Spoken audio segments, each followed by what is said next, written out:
श्री गुरुभ्यो नमः। आज हम लोग लक्षण प्रकरण में प्रवेश करने जा रहे हैं। उद्देश्य प्रकरण पूरा हो चुका है। हमारे पास कितनी प्रमेय है, 7 पदार्थ है, 7 पदार्थ में भी क्या क्या है, द्रव्य कितने हैं, गुण कितने हैं, सब हम विषय का ज्ञान कर लिए हैं। अब हमको जानना है, जैसे कि 7 पदार्थ मध्य प्रथम पदार्थ हो गया द्रव्य। द्रव्य कितने हैं तो 9 हो गए। तो 9 द्रव्य है तो 9 द्रव्य का स्वरूप क्या है, उनका असाधारण धर्म क्या है, ये सब जानना है। तो यही क्रम में अब हम जा रहे पृथ्वी का स्वरूप जानने में। तो तत्र गंधवती पृथ्वी, तत्र अर्थात नवद्रव्येषु मध्ये पृथ्वी गंधवती, अर्थात पृथ्वी क्या है तो गंधवती है। अर्थात पृथ्वी का स्वरूप क्या है तो गंधवत्व, यह है पृथ्वी का स्वरूप। गंधवती पृथ्वी होगी तो पृथ्वी का स्वरूप जानना होगा तो क्या करेंगे, गंधवत्व पृथ्वी का स्वरूप बताएंगे। अर्थात गंधवत्व नाम गंधा, कैसे, गंधवत कौन है, पृथ्वी है। पृथ्वी में रहने वाला जो असाधारण धर्म, तो प्रत्यय से उसी का बोध कराए, तो प्रत्यय उसी का बोध कराएगा। तो गंधवत में रहने वाला जो असाधारण धर्म, अर्थात गंधवती या पृथ्वी, तस्याम यह असाधारणो धर्मः सह गंध एव, अतः गंधवत्व नाम गंधः। तो गंध ही पृथ्वी का क्या है, असाधारण धर्म है। अब पृथ्वी को जानना हो तो हम क्या करेंगे, उसका स्वरूप से उसका ज्ञान कर लेंगे। कैसे, देखिए, असाधारण धर्म जैसे कि गाय का हम किए थे शासनावत्व, तो शासनावत्व जहाँ है वही गौ है करके जैसे हम ज्ञान किए थे, उसी प्रकार से गंध जहाँ जहाँ रहता है वही क्या है, पृथ्वी है। इसलिए गंधवत्व पृथिव्याः लक्षणम हो गया। अब इसके बाद आ गया सा द्विविधा। पृथ्वी कितने प्रकार की है तो 2 प्रकार की है, नित्या नित्या। एक नित्या पृथ्वी, एक अनित्या पृथ्वी। नित्या कौन सी है तो परमाणु रूपा। पृथ्वी जल तेज वायु, ये चारों के परमाणु होते हैं। तो जो परमाणु होता है वो नित्य होता है। क्यों होता है ये सब आगे बताएंगे, लेकिन अभी हमको इतना जानना है कि पृथ्वी 2 प्रकार की, नित्य और अनित्या। नित्या कौन होगी तो परमाणु नित्या होगी, इसलिए परमाणु रूपा पृथ्वी नित्या। और अनित्या जो है अनित्या पृथ्वी कौन होगी तो परमाणु से भिन्न होकर जो पृथ्वी हो। पृथ्वी पार्थिव परमाणु न हो और पृथ्वी हो, जैसे घटपट, ये सब क्या है, मतलब परमाणु को छोड़कर द्वैडुक से लेकर जितने भी ऊपर तक जा सकते हैं, महती पृथ्वी तक, वहां तक क्या है वो सब क्या है, कार्य रूपा पृथ्वी, अनित्या पृथ्वी। अब देखिए यहाँ ये लिखा है पुनस्त्रिविधा। अब यहाँ एक संशय हो जाता है कि हम एक बार बता दिए कि मनुष्य 2 प्रकार के होते हैं, क्या क्या, तो स्त्री और पुरुष। और फिर बता दिए मनुष्य पुनः 4 प्रकार के होते हैं, ब्राह्मण, क्षत्रिय, वैश्य, शूद्र, ऐसे करके हम बता दिए। तो पुनः करके जब पुनः पद है, पुनः पद के सामर्थ्य से हम ये जान लेंगे कि नित्य और अनित्य से भी नित्य और नित्या करके जो 2 विभाग किया है पृथ्वी का, इससे भी ऊपर से हमको देखना है कि पृथ्वी 3 प्रकार की है। अर्थात एक बार पृथ्वी 2 प्रकार की हो गई, जैसे कि स्त्री और पुरुष करके 2 भेद कर दिए। फिर भेद करेंगे जो ब्राह्मण, क्षत्रिय, वैश्य, शूद्र, ये केवल पुरुष का, केवल स्त्री का नहीं हो सकता है। ये क्या है, फिर मूल जो मनुष्य है वही 4 प्रकार का है। इसी प्रकार से यहाँ भी पुनः करने से हम क्या समझेंगे कि पृथ्वी ही फिर 3 प्रकार की है। तो नित्य पृथ्वी और अनित्य पृथ्वी का भी भेद क्या होगा, शरीर, इंद्रिय, विषय के रूप से भिन्न भिन्न होगा। ये हमको यहाँ से लग रहा है, ये पुनः पद से।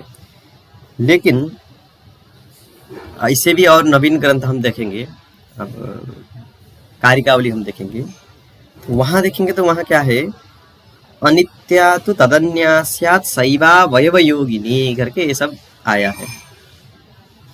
अर्थात जो शरीर, इंद्रिय और विषय का भेद जो है वो नित्य पृथ्वी का नहीं हो सकता है। नित्य पृथ्वी परमाणु रूपा हो गई। अब जो बचा है अनित्य पृथ्वी, वो अनित्य पृथ्वी का ही ये भेद है, शरीर, इंद्रिय और विषय। मतलब अनित्य पृथ्वी का ही शरीर होगा, अनित्य पृथ्वी का मतलब अनित्य पृथ्वी ही शरीर रूप में शरीर रूप में होगा, कहीं कहीं इंद्रिय रूप में होगा। जैसे कि ग्रहण इंद्रिय क्या है तो अनित्य पृथ्वी है और वो क्या है, इंद्रिय है। अब विषय क्या है तो मृत पाषाण, जो पत्थर ये सब दिख रहे हो क्या है, विषय है। और शरीर क्या है तो हम लोग का जो यह लोक में प्रसिद्ध शरीर है वो सब क्या है, शरीर, पार्थिव शरीर है करके हम जान लेंगे। तो पुनः पद होने से वो जो हमको समझना चाहिए था उसको छोड़कर हम यही समझेंगे। अब इसमें क्या है कि वो ये अलग विषय हो गया, लेकिन हमको ये समझना है कि जो परमाणु रूपा पृथ्वी है वो परमाणु को हम विषय ही नहीं मानते हैं। परमाणु, क्योंकि विषय किसको विषय बोलते हैं तो जिसका हम उपभोग कर सके वही विषय है। परमाणु का कौन उपभोग कर सकेगा,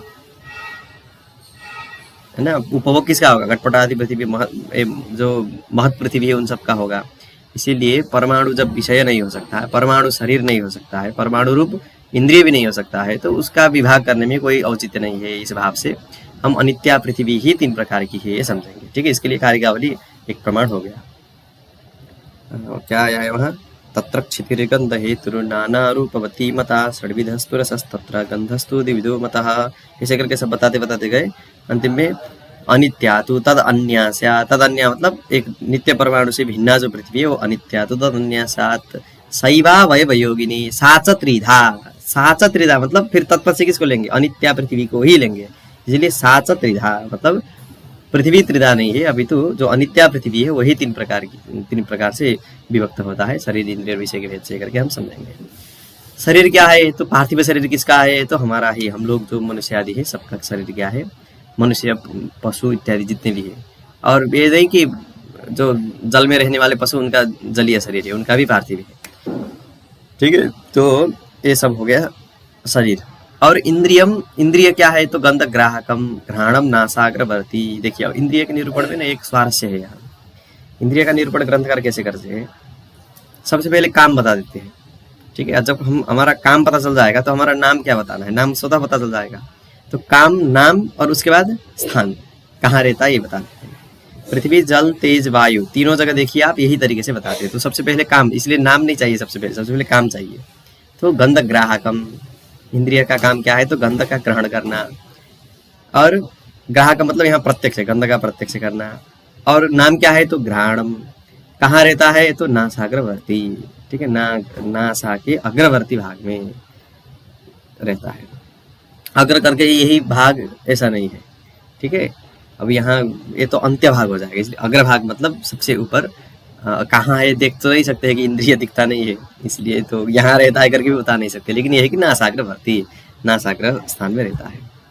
और विषयो मृत पाषाण आदि। विषय क्या क्या है, तो मृत और पाषाण मतलब जितने भी अभी पत्थर है, ये सब ईंट सब दिख रहा है, ये सब क्या है, पृथ्वी का ही विषय है। ये हो गया।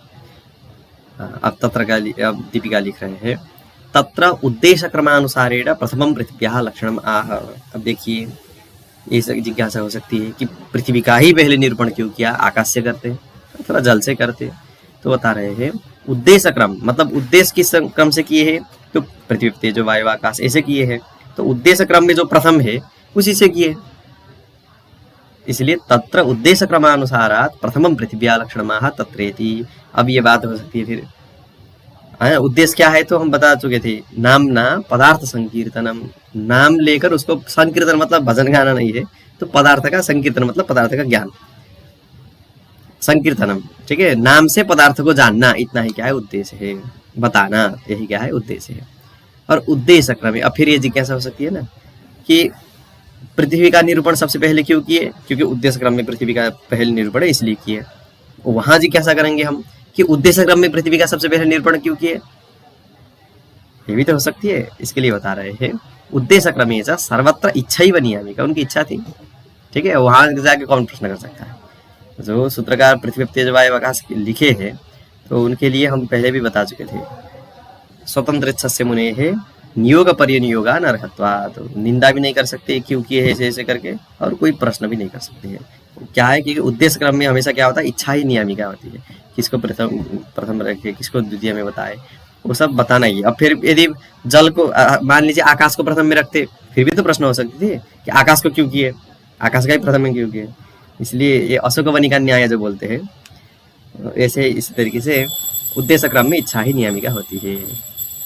अब आ गया देखिए, अब हम क्या किए हैं, सबसे पहले अब कहाँ से प्रहार कर रहे हैं कि एक गंधवती पृथ्वी मतलब गंधवत्वम पृथिव्याः लक्षणम, इतना हो गया। अब यहाँ प्रश्न कर रहे हैं कि गंधवत्वम पृथिव्याः लक्षणम भवितुम नार्हति। जितने भी पृथ्वी है सब कुछ, सब जगह गंध होता तो ये असाधारण धर्म हो सकता था। क्योंकि असाधारण धर्म होने के लिए क्या चाहिए, अन्यून अनतिरिक्त वृत्ति होना चाहिए। मतलब न्यून में भी न रहे, न्यून में रहेगा तो अव्याप्त्यादि दोष होंगे, अनतिरिक्त वृत्ति अतिरिक्त में रहेगा तो फिर अतिव्याप्त्यादि दोष हो सकते हैं। इसलिए कम में भी ना रहे, अधिक में भी ना रहे, ऐसा जो धर्म है वही असाधारण धर्म है, वही लक्षण है। अब बता रहे हैं ऐसे जो एवढा एक घट ऐसा कल्पना कर रहे ग्रंथकार, देखिए 2 कपाल है, ठीक है, कपाल मतलब घट बनने से पूर्व में एक ऊपर वाला भाग एक नीचे वाला भाग, उसको जोड़ने से घट बनता है। अब इसका स्पष्ट हमको क्या लगता है, देखिए अब कोई घट आजकल जितने भी हम देखते हैं मिट्टी का जब बनाना हो तो एक ही साथ पूरा बना लेते हैं, इसलिए दो जोड़ के तो हमको पता नहीं चलता है। लेकिन घट और कलश अलग अलग नहीं है करके बाद में आप जो मुक्तावली इत्यादि में वो जातिवादक के अवसर में आप पढ़ेंगे तो घटत्व और कलशत्व दो अलग अलग जातियां नहीं है, घटत्व ही जाति है, कलशत्व जैसे कि पर्यायवाची नाम हो तो अलग अलग जातियां एक ही जगह, घट को कोई पट मतलब अंग्रेजी में बोलेंगे तो पट ही कहेंगे, है ना। तो घट को कोई कलश कहता हो, कोई अलग अलग पट कहता हो, तो उसमें घटत्व जाति भी पटत्व जाति भी। पटत्व मतलब ये जो पॉटनेस वाला हो, जाति बोलना होगा तो अंग्रेजी में कैसे करेंगे, घट का नाम हो गया पॉट, तो उसका बताना हो अषाढ़ा, उसका जो तो प्रत्यय लगाना हो तो पॉटनेस, यही ना बोलेंगे। तो ये सब जातियां नहीं होंगी, ठीक है, एक ही जातियां एक वस्तु में, मतलब एक ही जातियां रह सकती है, मतलब ऐसा नहीं कि द्रव्य तो नहीं रहेगा और सत्ता जाति नहीं रहेगी, मतलब तत्पर्याय शब्द को लेकर फिर अलग अलग जातियां नहीं बना सकते हैं, इतना तात्पर्य है। तो इसीलिए अब हम क्या समझते हैं कि ये जो घट बन यहाँ सोचते हैं, ये जैसे कि हम हमारे गांव में सब जगह देखेंगे तो तावे का जो कलश और घट एक ही है, ठीक है। तो कलश शब्द किसके लिए प्रयोग करते हैं, जो मिट्टी का घटा है उसके लिए तो कलश ज्यादा प्रयोग नहीं करते हैं। कलश किसके लिए प्रयोग करते हैं, जो धातु से बना हुआ हो। उसमें देखेंगे तो एक उसका एक ग्रीवा भाग होता है, वो ग्रीवा भाग वाला अलग बनता है और नीचे वाला भाग अलग बनता है, तो बाद में उसको जोड़ दिया जाता है और उसी में थोड़ा सा कोई बुट्टा जैसा बना के उसको और आकर्षक बना देते हैं, तो वहां स्पष्ट होता है। अब देखिए ऐसी स्थिति में सुरभि, एक जो ऊपर वाला भाग है वो क्या है, सुरभि है, और नीचे वाला भाग क्या है, असुरभि है। ऊपर वाला जो अवयव है वो सुरभि अवयव है, मतलब सुरभि गंध है उसमें, और नीचे वाला जो अवयव है मतलब दो है अवयव, दो अवयव में एक में सुरभि गंध हो गया, दूसरे में असुरभि गंध है, दो स्थिति दिखा दी। ऐसे दो अलग अलग विलक्षण जो गंध वाले जो दो अवयव है, ये अवयव से जो घट बनता है, जो बाद में जो द्रव्य उत्पत्ति होती है, वो द्रव्य में कौन सा गंध रहेगा, ये प्रश्न है, ठीक है। दो अलग अलग गंध है अवयव में, दोनों से एक घड़ा बन गया, वो घड़ा में अथवा कोई भी द्रव्य हो, यहाँ घड़ा ही करके निर्देश नहीं किए होंगे, सुरभि असुरभि अवयवारब्धे द्रव्य, ठीक है, कोई भी द्रव्य हो, ऐसा जो द्रव्य में कौन सा गंध रहेगा, एक प्रश्न हो गया। अब ये बोल सकते हैं दोनों रहेगा, ठीक है, एक बोल सकते हैं दोनों रहेगा, सुरभि भी रहेगा असुरभि भी रहेगा। दूसरा बोल सकते दोनों नहीं रहेगा, क्यों, क्योंकि अवयवी में गुण कहाँ से आता है, अवयव के गुण से ही उधर गुण जाता है। जैसे कि हम कहाँ देखते हैं, पट रूप और तंतु रूप में देखिए, लाल तंतु से, लाल धागे से यदि कोई पट निर्मित हुआ है, उसमें कौन सा रूप रहेगा, तो लाल ही रूप रहेगा। इसलिए अवयवी में जो गुण रहते हैं, अवयवी में जो गुण रहते हैं, तो अवयवी में रहने वाले गुण अवयव गुण से ही प्रारंभ उसकी उत्पत्ति होती है, अवयवी गुण की। तो ये स्थिति है। अब यहाँ देखिए अलग अलग अवयव है, अलग अलग अवयव में अलग अलग गंध है, तो अलग अलग गंध से यदि घट में उत्पत्ति होना हो तो सुरभि जो गंध है वो क्या करेगा, सुरभि को उत्पत्ति करने लगेगा। असुरभि गंध क्या है, अवयवी में असुरभि गंध को उत्पत्ति करने लगेगा। तो दोनों तो विरुद्ध है, सुरभि और असुरभि तो विरुद्ध है, तो विरुद्ध होने के कारण क्या होगा, एक जो सुरभि गंध असुरभि गंध को उत्पत्ति होने नहीं देगा, और असुरभि गंध सुरभि गंध को उत्पन्न होने नहीं देगा। तो क्या होगा, अंतिम में कोई भी गंध नहीं रहेगा, ठीक। अब प्रथम वाला पक्ष था, एक था दोनों गंध रहेंगे, एक था कोई भी नहीं रहेगा, ठीक है। दोनों रह सकते हैं मिलके अथवा दोनों नहीं रह सकते हैं, दोनों रह नहीं सकते हैं। कैसे नहीं रह सकते हैं, तो देखिए अब अभी इतना समझना है आप लोग को कि गुण दो तरीके के होते हैं, जितने भी 24 गुण हैं दो तरीके के होते हैं। एक होते हैं व्याप्य वृत्ति, एक होते हैं अव्याप्य वृत्ति, ठीक है। इसका निरूपण जो होने वाला है उसका हम विस्तृत भी नहीं बताएंगे, केवल दिग निर्देश करेंगे। जो व्याप्य वृत्ति होते हैं, व्याप्य वृत्ति गुण इतनी जगह है इतनी जगह नहीं है, ऐसा नहीं हो सकता। जैसे कि सामान्य दृष्टांत दीजिए, एक कहीं वृक्ष में यदि बंदर बैठा है तो पूरा वृक्ष को ढककर नहीं बैठेगा, एक कोई वृक्ष के एक शाखा में बैठेगा, वो शाखा में भी थोड़ा सा उसके जितने हाथ से, उस पैर से जितना वो कवर हो रहा है उतने एरिया में बैठेगा। मतलब वो जो कपि संयोग है, बंदर का संयोग वृक्ष में है भी, ठीक है, और नहीं भी है, क्योंकि नीचे जो मूल में वृक्ष कपि संयोग तो है नहीं, शाखा में है, तो शाखा में वृक्ष कपि संयोग है, और शाखा मतलब शाखा में वृक्ष का कपि का संयोग है और मूल में कपि का संयोग नहीं है। तो एक ही वृक्ष में शाखा अवच्छेदेन, अब हम अवच्छेदक शब्द का प्रयोग कर रहे हैं, मतलब शाखा को लेकर यह अभिप्राय है। तो शाखा अवच्छेदेन कपि संयोग है, मूलावच्छेदेन कपि संयोग का अभाव है। तो कपि संयोग और संयोग का अभाव दोनों एक ही अधिकरण वृक्ष में रह रहे हैं, इसलिए एक ही अधिकरण में वृक्ष में कपि संयोग और कपि संयोग का अभाव रहने से ये जो संयोग गुण है ये क्या है, अव्याप्य वृत्ति होता है। एक समझ गए?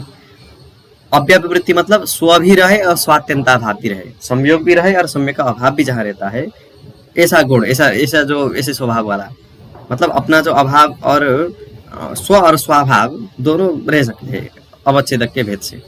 ठीक है, हमारा अधिकरण क्या है, कहाँ है, बंदर बोलेंगे तो बंदर वृक्ष में है, और बंदर का अभाव, बंदर का जो संयोग है उसका अभाव कहाँ है, वो भी वृक्ष में है, लेकिन किम अवच्छेदेन, मूला अवच्छेदेन। तो ये जो संयोग गुण है ये हो गया अव्याप्य वृत्ति। ठीक है, अव्याप्य वृत्ति गुण है कुछ, लेकिन रूप, रस, गंध, स्पर्श, ये जितने भी अन्य भी है ये सब गुण अव्याप्य वृत्ति नहीं होते हैं। ठीक, इनको अव्याप्य वृत्ति नहीं मान सकते, क्यों, निरूपण आएगा, लेकिन अभी इतना समझेंगे तब ग्रंथ आगे बढ़ेगा। तो इसीलिए दोनों उत्पन्न होंगे, सुरभि और असुरभि दोनों गंध वहां उत्पन्न होंगे ऐसा नहीं बोल सकते। सुरभि गंध होगा तो क्या होगा, व्याप्य वृत्ति होगी, मतलब यावत देश में रहेगा। जैसे कि वृक्ष में रूप है तो यावत देश में है, पूरे देश में, एक जगह है एक जगह नहीं, ऐसा नहीं होगा। उसी प्रकार से गंध भी यदि उत्पन्न होगा तो पूरे घट में गंध उत्पन्न होगा अथवा होगा ही नहीं। इसीलिए परस्पर विरोध है ना, सुरभि अवयवी में सुरभि गंध की उत्पत्ति के प्रति असुरभि गंध का विरोध, और असुरभि गंध की उत्पत्ति के प्रति सुरभि गंध का विरोध है ना। गंधान उत्पादात, कोई भी गंध उत्पन्न नहीं हो सकेगा वो अवयवी में। तो क्या हो जाएगा, पृथ्वी तो है लेकिन गंध नहीं है। ठीक है, दोनों गंध रह नहीं सकते हैं, तो क्या करेंगे, एक दूसरे को अपना नहीं तो दूसरे का भी नहीं करके ना दूसरे को उत्पन्न होने देंगे, ना अपने से दूसरा किसी को उत्पन्न करेगा। तो परस्पर विरोध है ना, गंधान उत्पादात अव्याप्ति ही, तो वो पृथ्वी होने पर भी गंधवत्व तो नहीं है, इसलिए अव्याप्ति। स्पष्ट हो गया? अब देखिए, न च तत्र गंध प्रतीत्यनुपपत्ति ही वाच्यम। अब एक प्रश्न हो सकता है, अब हम बोल दिए कि सुरभि और असुरभि जो अवयव है, सुरभि असुरभि अवयवारब्धे द्रव्ये परस्पर विरोध है ना, गंधानुत्पादात अव्याप्ति ही। अब बोल देंगे ठीक है, गंध नहीं रहता है, ऐसा भी तो बोल सकते हैं। तो क्या कह रहे गंधकार, न च तत्र गंध प्रतीत्यनुपपत्ति इति वाच्यम, लेकिन गंध की प्रतीति तो होती है ना। कैसे प्रतीति होती है, वहां गंध नहीं रहता है ऐसा भी नहीं बोल सकते। कैसे क्यों नहीं बोल सकते हैं, इसलिए नहीं बोल सकते हैं क्योंकि यदि गंध नहीं रहता तो हमको प्रतीति तो होती है ना। जैसे कि देखिए, स्वाभाविक रूप से न्याय से हटकर देखेंगे तब भी दो अलग अलग गंध से उत्पन्न जो घट है, उसको जो असुरभि अवयव के अवयवावच्छेदेन उसको यदि गंध का आग्रहण करेंगे तो असुरभि गंध आएगा, और सुरभि अवयवावच्छेदेन उसको करेंगे तो सुरभि का भान होगा। गंध का भान ही नहीं होता ऐसा तो नहीं बोल सकते, इसलिए तत्र इष्टापत्ति नहीं बोल सकते। इसलिए न च तत्र गंध प्रतीत्यनुपपत्ति इति वाच्यम, गंध की प्रतीति नहीं होने लगेगी तो बोलेंगे ठीक है, वहां गंध की प्रतीति जो हो रही है वो गंध क्या है, अवयव में ही है, अवयवी में नहीं है। अवयव गंध से तत्र प्रतीति संभव है ना, चित्रगंधांगीकारात्। अब देखिए, अब समझिए क्या चल रहा है प्रसंग कि वहां सबसे पहले हो गया परस्पर विरुद्ध गंध है अवयव में विरुद्ध गंध है, तो अवयव में कौन सा गंध उत्पन्न होगा, दोनों हो नहीं सकते हैं क्योंकि व्याप्य वृत्ति नियम है, गंध व्याप्य वृत्ति होकर रहता है, तो दोनों एक जगह मिलकर नहीं रह सकते हैं, संयोग के जैसे नहीं है। अब बोलेंगे तो कोई गंध कुछ होता ही नहीं है, वहाँ प्रतीति नहीं होती है, तो गंध क्यों रखना है, ऐसा भी नहीं बोल सकते। गंध की प्रतीति होती है, और जो प्रतीयमान गंध है उसकी क्या होने लगेगी, अनुपपत्ति होने लगेगी, इसलिए गंध तो मानना ही है, रखना ही है। अब रखना ही है क्योंकि गंध प्रतीति होती है, ये स्थिति आ गई। अब हम बोलेंगे गंध प्रतीति होती है, इसका मतलब ये नहीं कि वहाँ है, देखिए, गंध की प्रतीति होती है, एकदम मान्य है, लेकिन वही है ऐसा नहीं है। कहाँ है बोलेंगे तो अवयव में जो गंध रहता है उसी का भान हो रहा है, अवयवी में एक अतिरिक्त गंध नहीं है। अब देखिए, रूप के प्रसंग में हम 7 प्रकार के रूप पढ़ते हैं, तो जो 7वां रूप है वो क्या है? चित्र रूप है। चित्र मतलब सब मिक्स वाला, एक तरीके से बोलेंगे सब मिक्स वाला, लेकिन होता नहीं है, वो एक ही अलग रूप है।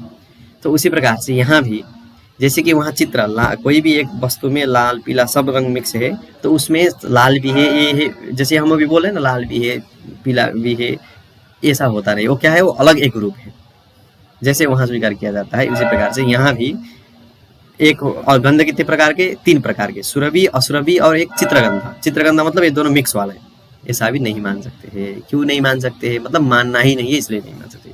क्यों मानना नहीं है?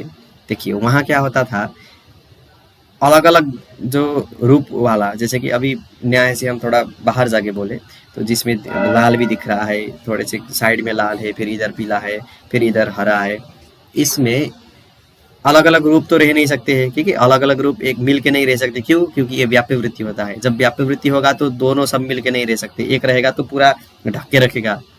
अब अलग अलग प्रतीयमान है तो व्याप्य वृत्ति भी नहीं है, तो क्या करेंगे? तो अलग एक रूप है करके हम मानते हैं। वहाँ क्यों मानते हैं? क्योंकि यदि मान लीजिए यहाँ के जैसे वो अवयवी में कोई गंध ही नहीं है, यहाँ जैसे बोले उसी प्रकार से वहाँ वो जो विशिष्ट अवयवी है, मतलब अलग अलग रूप वाले अवयव से मिलकर जो बना हुआ अवयवी है, एक पूरी वस्तु है।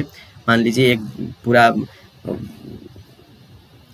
चित्र वाला है, एक घट है, तो वो घट में क्या क्या होता है? घट का जो अवयव है वो अवयव में रहने वाला रूप का ही भान होता है, घट में कोई रूप नहीं है। यदि ऐसा बोलेंगे तो दिक्कत है। क्यों? क्योंकि वही द्रव्य का प्रत्यक्ष होता है वही इंद्रिय से जिसमें रूप हो। हम ये सब निरूपण कर चुके हैं अथवा करने वाले हैं, तो हम निरूपण में करने वाले हैं अथवा हो चुका है।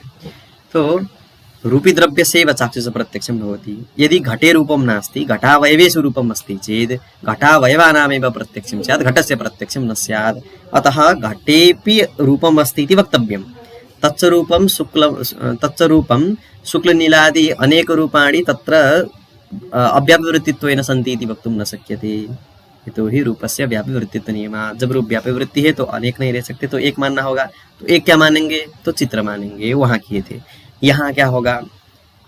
परस्पर विरुद्ध जो गंध है, तादृश गंध विशिष्टावयवारब्धे द्रव्ये गंधानुत्पादक अव्याप्ति बोल दिए, इष्टापत्ति है ही नहीं गंध बोलेंगे तो प्रतीति होती है, प्रतीति है तो वहाँ मानना है, तो बोलेंगे वहाँ रूप के जैसी स्थिति नहीं है। क्यों नहीं है? देखिए, रूप में तो यदि वो चित्र रूप को न मानकर अवयव का ही रूप भान होता है बोलते तो अवयवी का प्रत्यक्ष नहीं होने लगता, ये आपत्ति थी। यहाँ तो गंध के नहीं रहने से उसका प्रत्यक्ष, देखिए घ्राणेन्द्रिय से द्रव्य का प्रत्यक्ष तो होना नहीं है, ठीक है। द्रव्य के प्रत्यक्ष का नहीं, केवल 2 ही इंद्रिय है, एक चक्षुरिंद्रिय है, एक त्वग इंद्रिय है जो द्रव्य का प्रत्यक्ष कर सकते हैं।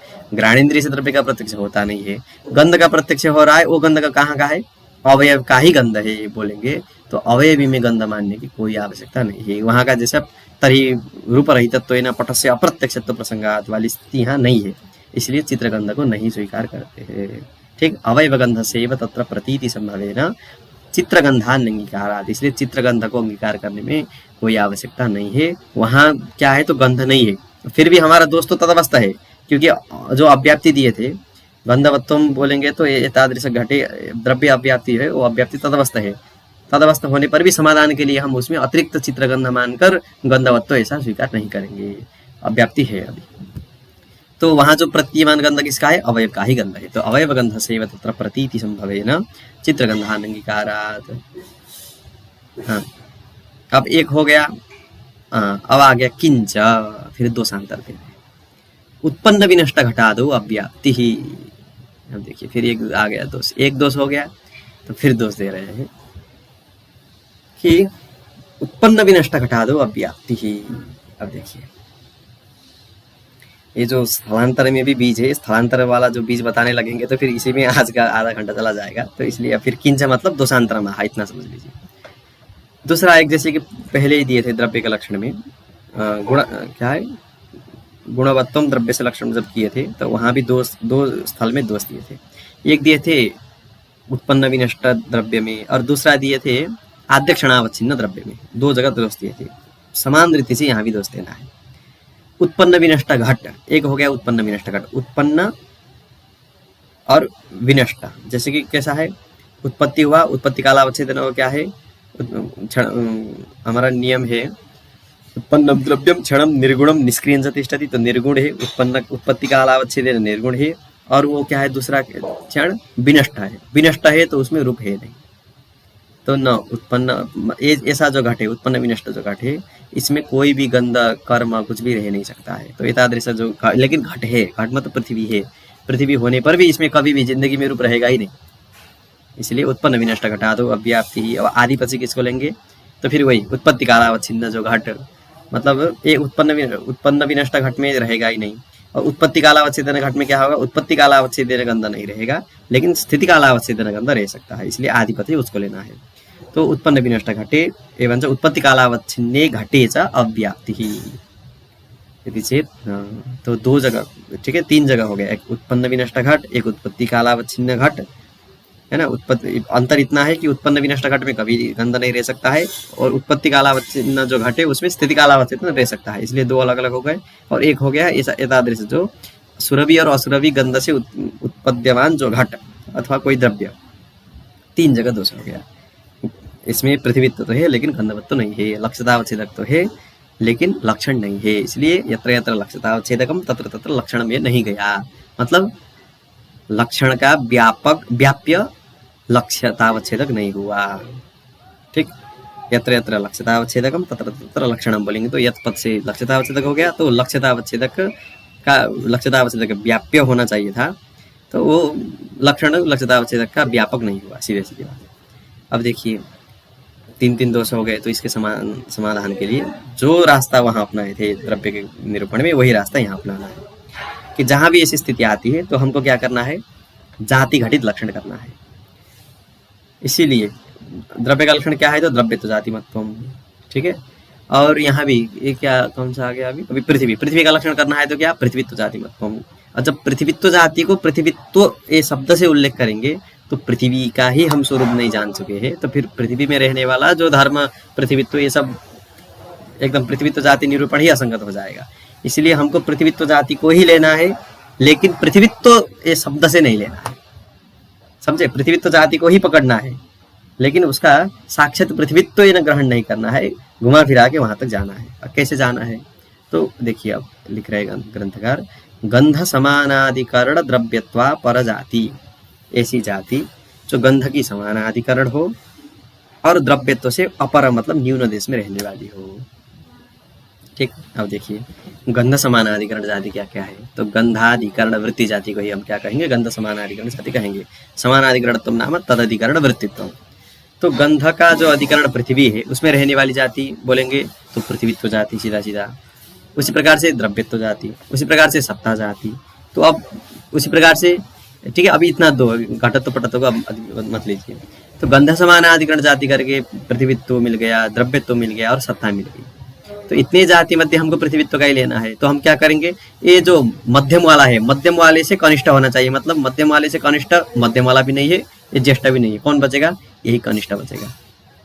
तो गंध समानाधिकरणा जाति ही तीसरा जातयः एवं अत्र द्रव्यत्व व्याप्य द्रव्यत्व अपरा जाति, मतलब द्रव्यत्व न्यून देश वृत्ति जाति केवला पृथ्वीत्व जाति ही, अतः गंध समानाधिकरण द्रव्यत्व अपर जाति करेंगे तो सीधा आएगा पृथ्वीत्व जाति, तादृश जाति मत्वम पृथिव्यामस्ति इति इदं लक्षणम। अब देखिए ये लक्षण करने से क्या होना चाहिए, पूर्वोक्त दोष का वारण होना चाहिए। अब दोष का वारण कैसे होता है देखना है, तो गंध समानाधिकरण द्रव्यत्व अपर जाति करके गंधाधिकरण करके हम क्या लेंगे, अब स्थितिकालीन घट, अभी जो विद्यमान घट है उसको लेंगे, तो वो गंधाधिकरण है, तो गंधाधिकरण है, उसमें रहने वाली जाति जो द्रव्यत्व अपर जाति भी है तो पृथ्वीत्व जाति। तादृश जाति उत्पत्ति कालावच्छिन्ने घटेपि अस्ति, उत्पन्न विनष्टे घटेपि अस्ति, तादृश परस्पर विरुद्ध गंधावयवारब्धे द्रव्येपि अस्ति।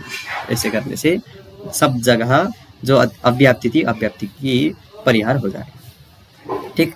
तो गंध समानाधिकरण द्रव्यत्वा पर जाति मत्व से विवक्षितत्वाद, ऐसे विवक्षित है गंधवत्व पृथ्वी लक्षण से लक्षणांतर नहीं कर रहे हम, वही लक्षण को ऐसे हम ये मतलब वक्ता की इच्छा ऐसी है, ठीक है, विवक्षा ऐसी है तो विवक्षितत्वाद। इतना इतना ही करें अथवा कितना है, देखिए अब तो हाँ, अब देखिए इतना एक पंक्ति करके फिर छोड़ दिया। अब ये बता रहे हैं ननु जलादो अपि गंध प्रतीतेः अतिव्याप्ति इति चिन्ह। देखिए अब एक सबसे सरल गुलाब जल करके मिलता है, ठीक है, हम पूजन में जो यूज करते हैं। तो गुलाब जल मतलब क्या है, वो गुलाब जल में क्या होता है कि वो वासना रहता है। वासना मतलब ये वो वासना नहीं कि सुगंध रहता है। सुगंध मतलब गंध ही तो है, सुरभि गंध है। तो सुरभि गंध कहाँ है, तो जल में है। हम गुलाब जल करके किस में, ऐसे हाथ में तो नहीं ले आते, अथवा कोई पत्रिका में तो नहीं ले आते हैं, उसके लिए कोई लिक्विड रखने वाला कोई डब्बा चाहिए। तो जल में क्या आ रहा है, सुरभि गंध आ रहा है। तो सुरभि गंध आ रहा है तो गंधवत्तम कुत्र गतम, गुलाब जले गतम, ठीक है। पृथिव्या लक्षणम जले अतिव्याप्तम, तो बता रहे हैं ननु जलादो अपि गंध प्रतीति है, गंध प्रतीति होती है तो गंधवत्तम प्रति व्यतिरिक्त भी गतम इति अतिव्याप्ति ही, ठीक। तो बोलेंगे इति चेत न, ऐसी बात नहीं है। केवल पानी आप नहीं ना खरीदने जा रहे हो, आप गुलाब जल खरीदने जा रहे हो, मतलब वो गुलाब के पत्तों को संस्कार करके वहां तक पहुंचाया गया है। इसीलिए वहां जो जल है वो शुद्ध जल नहीं है, पृथ्वी के अवयव से मिश्रित जल है। तो पृथ्वी वहां केवल शुद्ध जल नहीं, क्या है, पृथ्वी भी है और जल भी है। तो जो पृथ्वी और जल दोनों मिला हुआ दिख रहा है, लेकिन मिलने पर भी जो पृथ्वी में रहने वाला गंध जल में नहीं रहेगा, ठीक। इसलिए अन्वय व्यतिरेकाभ्याम पृथ्वी गंधस्यैव तत्र भानांगीकारात्। अन्वय व्यतिरेक मतलब यत्र यत्र पृथ्वीत्वं तत्र तत्र गंधः, यत्र यत्र गंधः तत्र तत्र पृथ्वीत्वं करके हम लक्ष्यतावचितक समन्वय तत्व घटा के ही उसका लक्षण किए हैं। तो अन्वय व्यतिरेक से, अथवा ये भी बता सकते हैं केवल शुद्ध जल हो तो गंध की प्रतीत नहीं है, और पृथ्वी को उसको घोल घाल के सब मिश्रित करे तो गंध प्रतीति है। इसलिए तत्सत्वे तत्सत्व मतलब पृथ्वी सत्वे गंध प्रतीति ही, पृथ्वी भावे गंध प्रत्यभाव इत्यादि करके अन्वय व्यतिरेक से भी हम क्या कर सकते हैं कि पृथ्वी गंध ही, पृथ्वी का गंध ही वहां भान हो रहा है, मतलब वहां पृथ्वी ही है, केवल शुद्ध जल नहीं है, इतना हमको बोलना है। तो पृथ्वी गंध से तत्र भानांगीकारा, ठीक। और इसके बाद कल करते हैं, ज्यादा हो गया। ये विषय ही थोड़ा सा गहन है, इसलिए इसको देखिए, यदि हम कुछ लिख के समझाते तो आप लोग का सरल होता। यदि हम लिखे नहीं है, सीधा पीडीएफ खोल के बैठे हैं, तो आप लोग को लिखना है, ठीक है। अब आप लोग यदि लिखे सब अपना, जब वीडियो आप सुनते हैं तब कॉपी कलम लेके यदि बैठ के सब कुछ करेंगे तो सरलता से आ जाएगा, नहीं तो थोड़ा सा कठिन हो सकता है। अभी के लिए इतना है।